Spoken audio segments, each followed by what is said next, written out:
সঞ্চয়িতা নামের একটি মেয়ে রোজ জঙ্গলে জ্বালন আনতে যেত, কিন্তু সে জানে না যে সে আজকে কি পেতে চলেছে। তারপর কিছু দূর যাওয়ার পর সঞ্চয়িতা একটি সোনার প্রদীপ দেখতে পায়।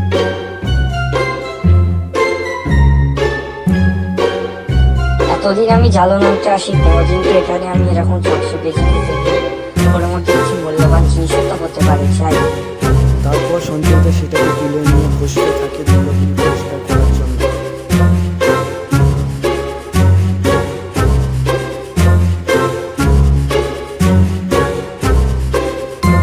আরে এ আবার কেমন জিনিস? এটা হালকা খুঁজতেই ধোঁয়া বেরোলো।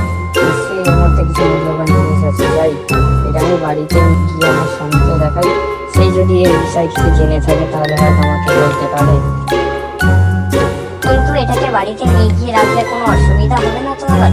এর মধ্যে কিছু ভয়ঙ্কর জিনিস নেই তো আবার? কি জানি। সকাল থেকে যে সঞ্চয়িতা কোথায় গেছে কেই বা জানে, আর কখনই বা আসবে। দেখি একবার গিয়ে।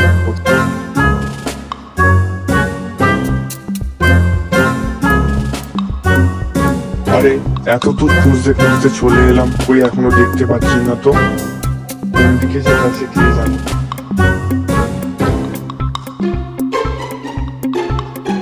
কি গো, তুমি এখন আসছো? আমি তোমার কতক্ষণ ধরে এখানে সেখানে খুঁজছি। কোথায় গেছিলে তুমি? তুমি অত কথা বলনি তো। এই দেখো, জঙ্গলের সোনার প্রদীপ পেয়েছি, আর আমার মনে হচ্ছে এর মধ্যে কিছু আছে। সেই কারণে যখন ধুলো ঝাড়ছিলাম তখন এর মধ্যে থেকে ধোঁয়া বেরিয়ে এসেছিল। আরে বাহ, তাহলে চলো এটাকে আমরা বাড়িতে নিয়ে গিয়ে ভালো করে পর্যবেক্ষণ করি। আমার মনে হয় এর মধ্যে কোনো জাদুই জিনিস আছে। বহু বছর আগে আমার ঠাকুর দাদাও এরকম একটা জিনিস পেয়েছিল, এবং তার মধ্যে থেকে একটা জাদুই জিনিস বেরিয়ে এসেছিল। সেটা এখন বলছি না, বাড়িতে গিয়েই বলবো। তার মানে তুমি জানো বলছো এর মধ্যে কি আছে?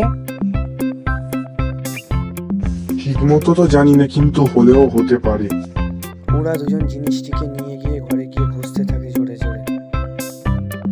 হঠাৎই ওর মধ্যে থেকে একটি জিন বেরিয়ে আসে এবং ওরা অবাক হয়ে যায় দুজনেই।